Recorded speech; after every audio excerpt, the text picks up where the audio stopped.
very unusual dito nga sa report na very unusual daw yung the truss design, no? And you said nga this is parang the first time you've seen something of this design and structure. I'm sure you've already talked with the engineer, with the contractor, as to how kumbaga the history, no, how that design came about, and what was his purpose, no? Was it supposed to be a suspended bridge? Was there? I'm just curious, no, kasi I'm sure that was part of the preliminary investigation. Kung ano po yung naging yung intensyon po ng nagdisenyo at ng contractor nung ginawa po itong bridge na ito? Well, there are two aspects of it na kung itong tulay na ito. One is the designer himself, no? The designer, and then the contractor himself, no?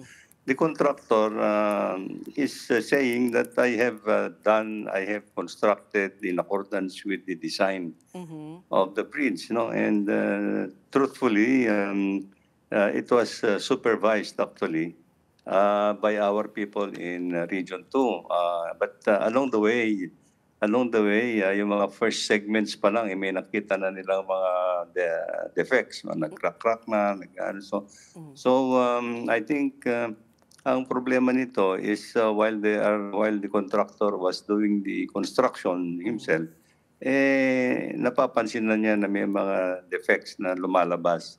And sinangguni naman nila dito sa designer at saka dito sa DPWH noon.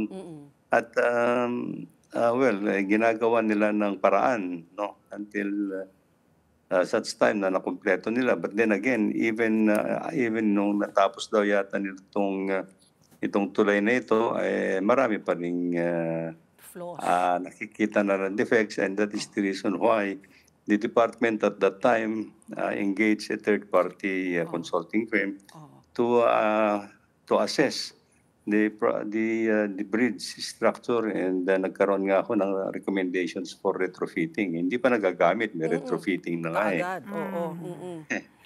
So something wrong somewhere. Sa akin lang, no? It's something wrong somewhere. Na hindi pa nagagamit yung tulay, and then may mga defects, there's something wrong. It's either the design or the construction. And ito po yung sinasabi, and we are trying to document everything in the process. No? So, ganun po. Now, my predicament now is actually how can we move forward?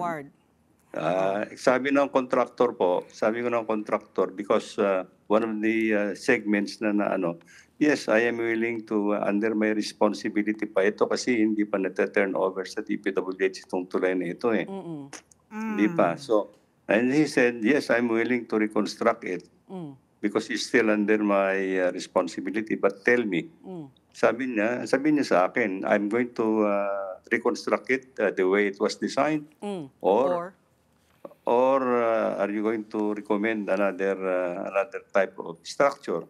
Ito yung pinag-uusapan po namin ngayon kasi I don't know, kung isauli lang po namin doon sa original design, then I think we need to have the warranty and guarantee of the designer that it will last. Yeah. Okay. Kanina, Secretary, na research ko kasi yung background din ni Albert Cañete, no, na siyang designer po ng ng naturang tulay.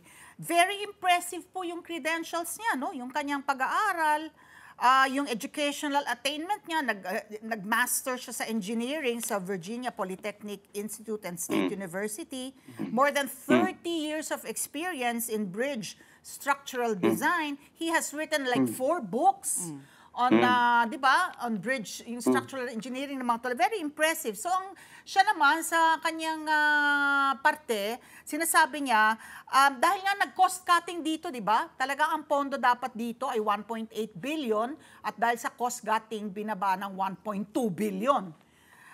Sinunod niya yung specs na binigay sa kanya ng DPWH. Yung sa maximum, kumbaga ilang tonelada dapat, sa parang 54, dahil 27 tons, di ba, per lane. Dahil dalawang lane, 54. So, ikanyo nga, approximate cost, talagang pinadaanan kasi sa truck na overloaded. So, given his impressive background, at saka marami na po siyang dinesign na tulay dito po sa Pilipinas. So, ang suspecha niya, yung po sa parte ng execution, alam naman po natin, hindi natin mapagkakaila that the DPWH, no, is one of the most corrupt agencies. Kilala po sa corruption ng ang kagawaran nyo. Sorry to say, no, sorry to be very direct po, Secretary, no. Yes po. Lalo na doon sa bandang mga sa mga regional sinunod po ba yung disenyo niya? At saka may punto daw na kasi ginawang segmental yung construction. Well, it's that is the very reason I don't want to comment on his qualifications right now because I think pa naman ho dito, no. I think matitingnan ho natin because well, first of all, he introduced a unique design for whatever purpose he has actually, no.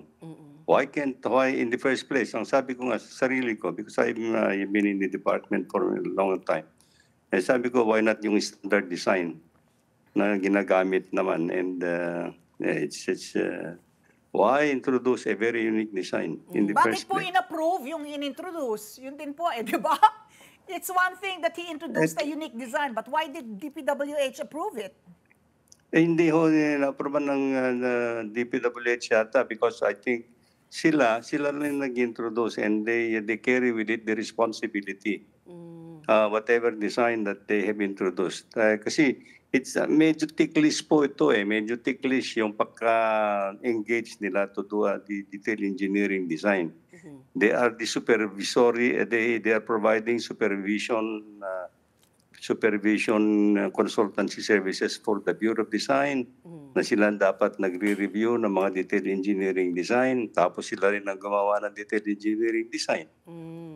So yung mga ganun po. I think sa amin lang when a consultant undertake a detail engineering design and it carries with it the responsibility and the guarantee that his design is correct and tama po.